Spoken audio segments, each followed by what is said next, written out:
All right, so we're going to learn about similar figures and proportions.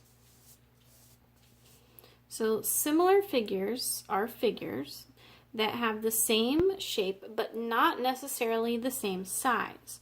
So they're going to look similar, but they will be of different sizes. And one thing you need to know is that their corresponding angles are congruent. And congruent means equal or the same. Okay, so their angles are congruent. Their corresponding sides, though, are proportional. So this means that the ratios of the side lengths of corresponding sides are the same. So if you take a side from each of the figures that matches up, the ratio will always be the same there. And corresponding means in the same location on similar objects.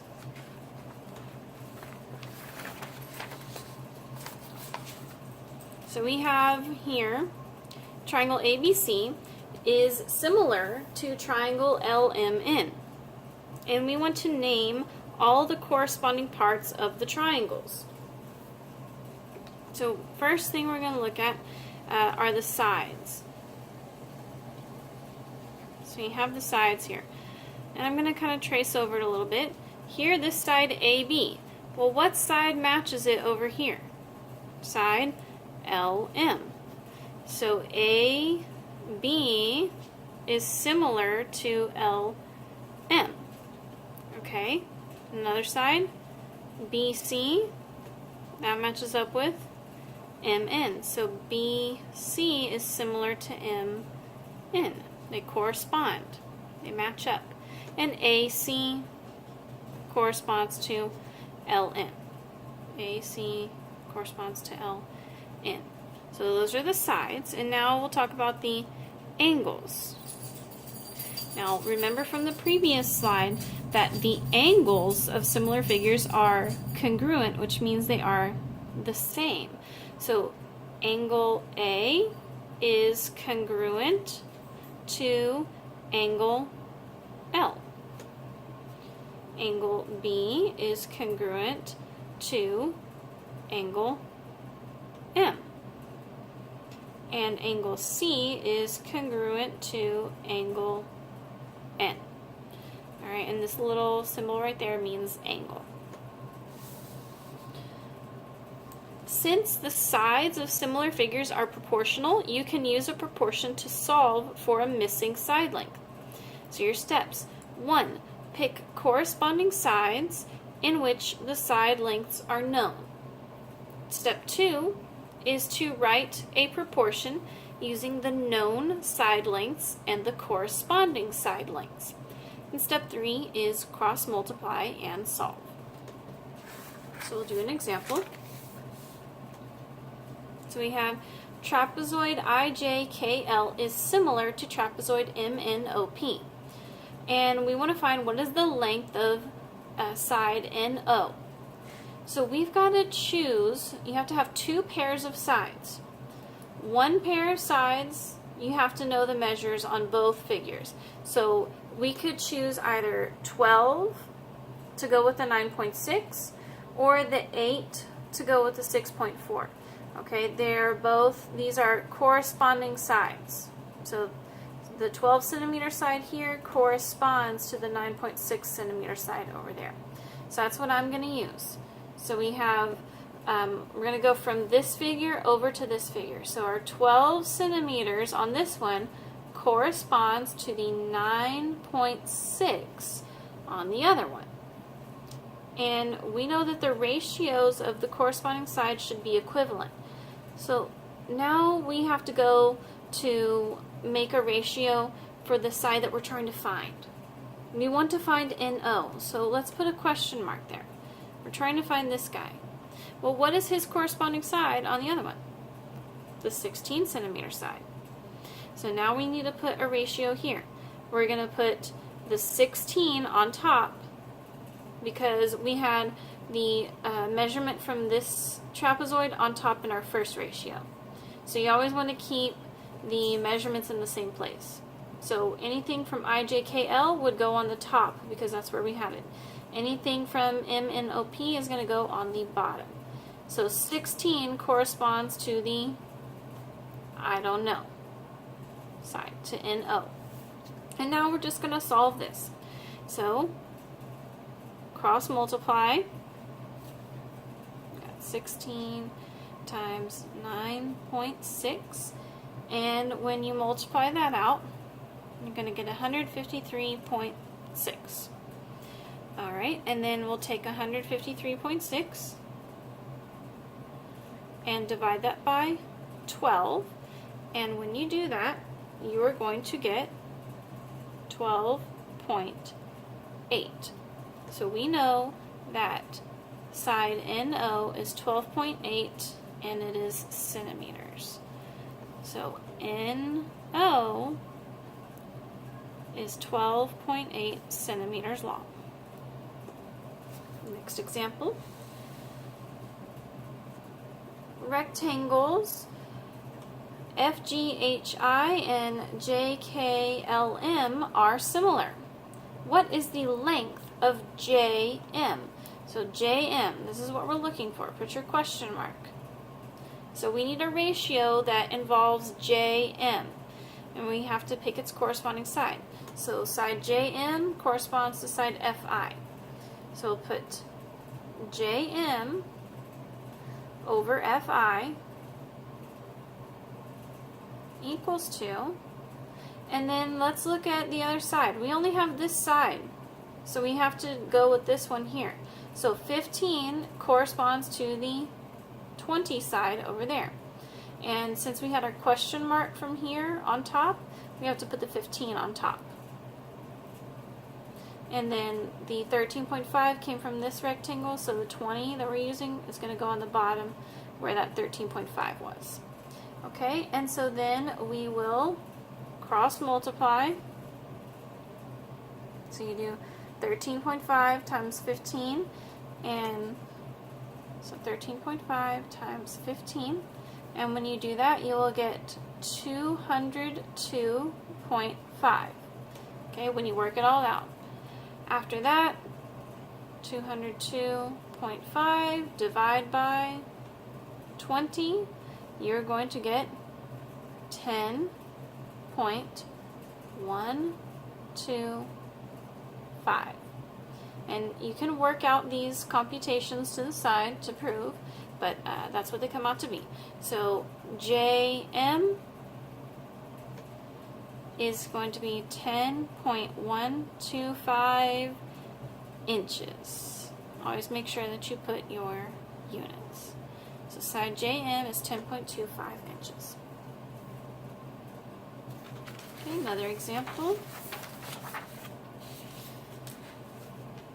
So it says, if XYZ is similar to JKL, what is the side length of XY? Okay, and so I will set this proportion up, but I want for you guys to find the answer for me so that we can have, we can check it in class. So we want to find XY. So there's our question mark. So we can compare, make our comparison for the side we want with the side that we know that corresponds. So question mark is to the 13.5. You kind of think of these like analogies. So from ELA, right? The question mark is to 13.5 as the 6 is to the 9. So 6 is going to go over the 9. And then just cross multiply and divide, and we'll figure out XY. You guys are going to tell me the answer when we come to class. Alright, so we still got a couple more examples, but that's the one so far that I want you to work on your own. Okay. This one, there's no picture. So sometimes they're not going to give you a picture. So you're going to have to draw things out. So it says triangle LJK and MNP are similar. Okay, draw. Here's a triangle. It doesn't matter how your triangle looks as long as it's a triangle. LJK. And then we've got MNP. Again, Does it matter what the picture actually looks like? No, not really.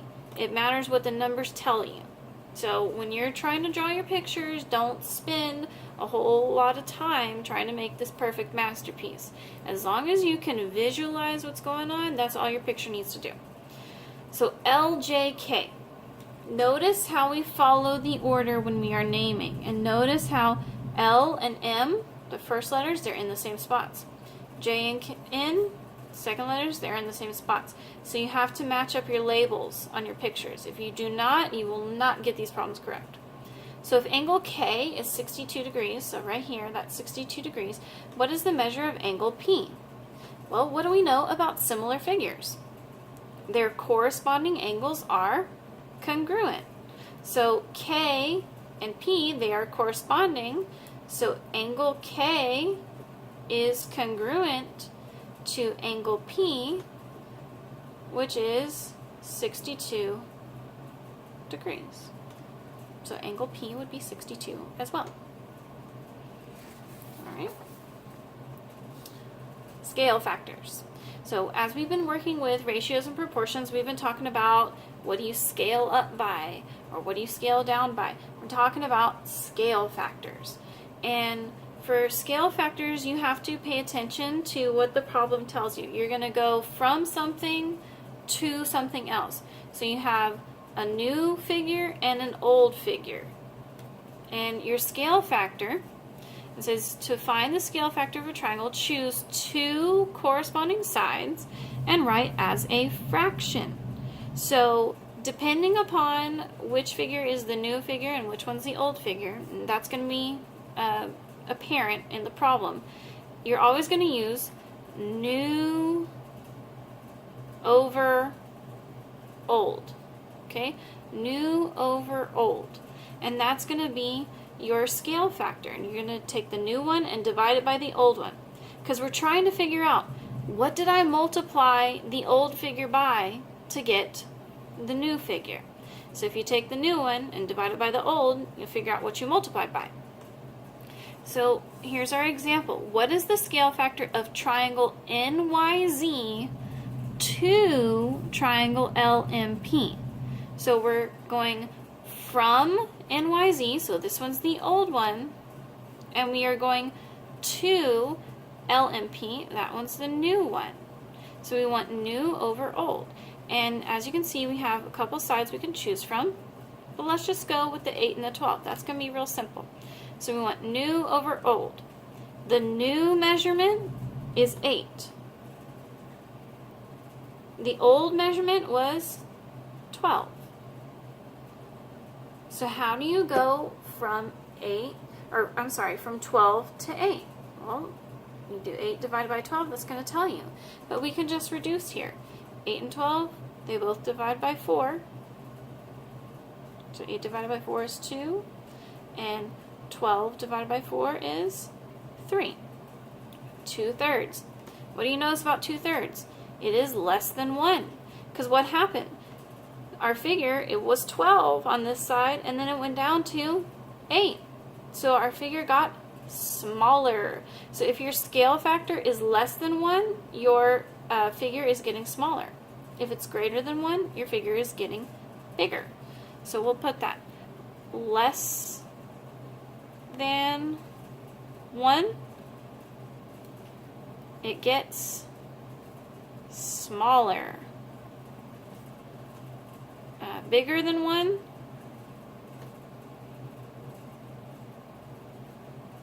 it gets bigger. Okay, because remember, if you multiply something by a fraction that is less than 1, it's going to give you something smaller. If you multiply something by a fraction that's larger than 1, it's going to get bigger. So here's our example. Find the scale factor from rectangle ABCD to rectangle EFGH. So from and to, old and new. So we want new, and let's just choose here. New is the 3, old is 6. So 3 over 6, that's 1/2. So if you take 6 and you multiply it by 1/2, you're going to get 3. If If you take 16 and you multiply it by 1/2, you're going to get 8. So your scale factor is 1/2. This rectangle is 1/2 the size of this one. Alrighty. This example we're going to leave for class, so we'll come back to that in class. We'll do the last two. Find the value of x. So this is what we call nested figures. And anytime you have two figures that are like resting one inside the other, you're going to draw them separately. Again, you do not have to be Picasso, an awesome artist. You just got to draw something that makes sense to you. And so now we're going to pull the measurements from here and put them on our corresponding figures. So this is the larger one. So right here, this is called the hypotenuse. I'm going to label that with 20. Okay, on the smaller one, its hypotenuse, we don't know it, so it's going to get x. Okay, on the larger triangle, do you see how they don't tell us the length of the whole side there? You got to add these two together. So 9 plus 3, that's 12. And same thing here on the bottom. The larger triangle is this whole thing. So 12 plus 5, that's 17. And then for the smaller triangle, it's just 9 and 12. And now we want to find x. So I'm going to leave it to you guys to finish this one out. Finish on your own. And we will check that answer in class. Remember, you're just going to set up your proportion. Okay, so you're using this picture now. So set up your proportion and solve. Okay, last one. Find the perimeter of the larger rectangle. We have our two rectangles here. We're going to set up our proportions, because first we have to find out this part right here so that we could find the perimeter, yes? So we have 10, and that corresponds to this whole side. So 10 plus 8.5, that's 18.5. So 10 to 18.5, and remember, draw them separately. That will really help you. We have 10 here, that one's 18.5. And then on the smaller rectangle, we have 4 on this side, and we're trying to find this one. So the 10 to the 18.5 should be equivalent to the 4 compared to the unknown. So we're going to solve that one. 18.5 times 4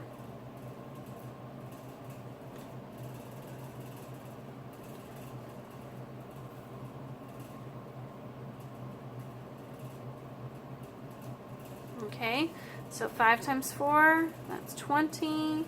4 times 8 is 32, plus 2, that's 34. 4 times 1 is 4, plus 3 is 7, so 74. Now we got 74, divide by 10, it's going to give you 7.4. So for your large rectangle, this is 7.4. And now the perimeter. 2 times the 18.5 plus the 2 times the 7.4. And when you work all that out, you should get